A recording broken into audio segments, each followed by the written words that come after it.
So ಲಾಲ್ಬಾಗಿನ 219ನೆಯ ಪ್ರದರ್ಶನ ತೇಜಸ್ವಿ ವಿಸ್ಮಯ ಎಂಬ ಶೀರ್ಷಿಕೆಯಡಿ ಪರಿಕಲ್ಪನೆಯಡಿ ಏನು ಇಡೀ ತೇಜಸ್ವಿ ಅವರ ಬದುಕು ಅವರ ಒಂದು ಏನು ಸಾಧನಾ ಶಿಖರದ ಹಲವು ಮುಖಗಳನ್ನ ನಾವು ಇಲ್ಲಿ ಏನು ಇವತ್ತು ಸಾದರಪಡಿಸಿದ್ದೇವೆ ಲಾಲ್ಬಾಗ್ನಲ್ಲಿ ಅದರ ಒಟ್ಟಾರೆ ಪ್ರದರ್ಶನ ವೀಕ್ಷಣೆ ಮಾಡಲು ಈಗ 2ನೇ ದಿನವಾದ ಇಂದು ಸಹಸ್ರಾರು ಸಂಖ್ಯೆಯಲ್ಲಿ ವೀಕ್ಷಕರು ತೇಜಸ್ವಿ ಅಭಿಮಾನಿಗಳು ಲಾಲ್ಬಾಗ್ನಲ್ಲಿ ಬಂದಿದ್ದಾರೆ, ಪ್ರದರ್ಶನವನ್ನು ವೀಕ್ಷಣೆ ಮಾಡ್ತಾ ಇದ್ದಾರೆ.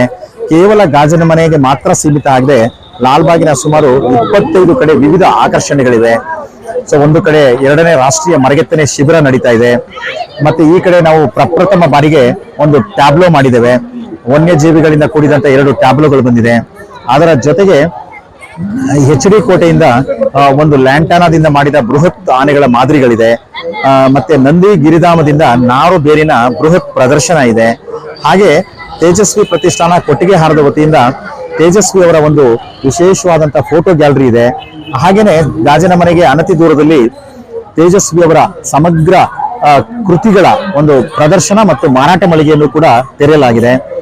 ಮತ್ತೆ ಜೊತೆಗೆ ಏನು ನಮ್ಮ ಒಂದು ಮೈಸೂರು ಬೆಂಗಳೂರು ಝೂ ಇದೆ ಬನ್ನೇರುಘಟ್ಟ, ಅವರ ವತಿಯಿಂದ ಪ್ರಾಣಿ ಮತ್ತು ಪಕ್ಷಿಗಳ ಒಂದು ವಿಶೇಷವಾದಂತಹ ಪರಿಕಲ್ಪನೆಯಡಿ ಒಂದು ಪ್ರದರ್ಶನ ಇಟ್ಕೊಂಡಿದ್ದಾರೆ.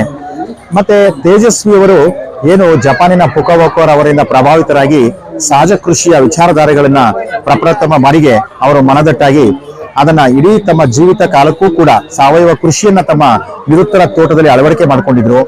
ಅದರ ಬಗ್ಗೆ ಒಂದು ವಿಶೇಷವಾದಂತಹ ಪ್ರಾತ್ಯಕ್ಷತೆಯನ್ನ ಸುಮಾರು 3 ಗುಂಟೆ ಪ್ರದೇಶದಲ್ಲಿ ಮಾಡಿದ್ದೇವೆ. ಅದು ನಿಜಕ್ಕೂ ಕೂಡ ಇವತ್ತಿನ ಕಾಲಘಟ್ಟಕ್ಕೆ ಹೇಗೆ ಕಲುಷಿತ ಆಗ್ತಾ ಇರ್ತಕ್ಕಂಥ ನೀರು ಗಾಳಿ ನಮಗೆ ಸಿಗ್ತಾ ಇರ್ತಕ್ಕಂಥ ವಿಶೇಷವಾಗಿ ಹಣ್ಣು ಆಹಾರ ಕಾಯಿ ಪಲ್ಯಗಳು ಹೇಗೆ ಆರೋಗ್ಯಕರವಾಗಿರ್ಬೇಕು ಅಂತಂದ್ರೆ ನಮಗೆ ಸಹಜ ಕೃಷಿ ಅಥವಾ ಸಾವಯವ ಕೃಷಿ ಇಂದಿಗೆ ಅತ್ಯಂತ ಅನಿವಾರ್ಯ. ಸೊ ತೇಜಸ್ವಿ ಅವರು ಒಂದೇ ಆ ಪರಿಕಲ್ಪನೆಯನ್ನ ನಮಗೆಲ್ಲರಿಗೂ ಕೂಡ ಹುಟ್ಟು ಹಾಕಿದ್ರು. ಅದರ ಒಂದು ವಿಶೇಷವಾದಂತಹ ಪ್ರಾತ್ಯಕ್ಷತೆ ಇದೆ. ಅಲ್ಲಿ ಸಾವಯವ ಕೃಷಿಗೆ ಪೂರಕವಾದಂತಹ ಹಲವಾರು ವೈಜ್ಞಾನಿಕ ಮತ್ತು ನಮ್ಮ ಪ್ರಾತ್ಯಕ್ಷತೆಗೆ ಬೇಕಾದಂತಹ ಮಾಹಿತಿಗಳನ್ನು ಕೂಡ ಅನಾವರಣ ಮಾಡಿದ್ದೇವೆ. ಸೊ ಒಟ್ಟಾರೆ ಇಲ್ಲಿ ಬಂದಿರತಕ್ಕಂಥ ಪ್ರವಾಸಿಗರು ಎಲ್ಲಿ ಬೇಕಂದ್ರಲ್ಲಿ ಒಂದು ಫೋಟೋಗಳನ್ನ ಮತ್ತೆ ಏನು ಸೆಲ್ಫಿಗಳನ್ನ ತೆಗೆದುಕೊಳ್ಳಿಕ್ಕೆ ಒಂದು ಸುಮಾರು 60 ಕಡೆ ಬೃಹತ್ ಪುಷ್ಪ ಪಿರಮಿಡ್ಗಳನ್ನ ಕೂಡ ಮಾಡಿದ್ದೇವೆ. ಸೊ ಒಟ್ಟಾರೆ ಜನರು ಬಹಳ ಈ ಒಂದು ಪ್ರದರ್ಶನವನ್ನ ಅತ್ಯಂತ ಖುಷಿಯಿಂದ ಅತ್ಯಂತ ಒಂದು ಏನು ಈ ಒಂದು ಇವತ್ತು ರಜಾ ದಿನ ಇದೆ ಸಂಕ್ರಾಂತಿ. ಸೊ ಇವತ್ತು ಬಹಳ ದೊಡ್ಡ ಸಂಖ್ಯೆಯಲ್ಲಿ ಬಂದಿದ್ದಾರೆ. ಮಧ್ಯಾಹ್ನದ ಹೊತ್ತಿಗೆ ಸುಮಾರು 35,000ಕ್ಕೂ ಹೆಚ್ಚು ಪ್ರೇಕ್ಷಕರು ಈ ಪ್ರದರ್ಶನಕ್ಕೆ ಆಗಮಿಸಿದ್ರು. ಬಹುಶಃ ಸಂಜೆ ಒಳಗಡೆ ಒಂದು 60-70 ಸಾವಿರ ಜನ ಈ ಪ್ರದರ್ಶನ ವೀಕ್ಷಿಸತಕ್ಕಂತ ಸಾಧ್ಯತೆ ಇದೆ.